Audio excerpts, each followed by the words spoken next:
చేసిన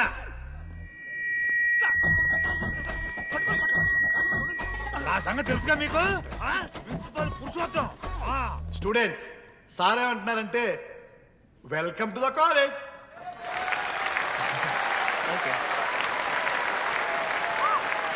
ఇప్పుడు ఈ స్టూడెంట్ యూనియన్ లీడర్ చైతన్య ప్రసాద్ని మాట్లాడడానికి ఆహ్వానిస్తున్నాం. Welcome mister Chaitanya Prasad. Come on.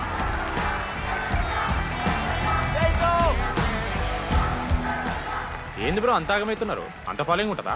Bro 4 ఏళ్ళు 5 బ్రాంచ్లు, బ్రాంచ్కి 70 మంది, అంటే దగ్గర దగ్గర 1500 మంది గ్యాంగ్ లీడర్ బ్రో. ఆ మాత్రం ఉండదా? విజ్ఞాన్ కాలేజా బ్రో మీది? ఎలా కనిపెట్టా బ్రో? అంత ప్రదర్శిస్తున్నావు కదా bro. Welcome to RI family. మనం అందరూ ఇక్కడ నుంచి ఫ్యామిలీ లాగా. మన కాలేజ్ లో అన్ని ఉన్నాయి. Sports clubs, drama club, film club, NCC, NSS. మన కాలేజ్ లో లేనిది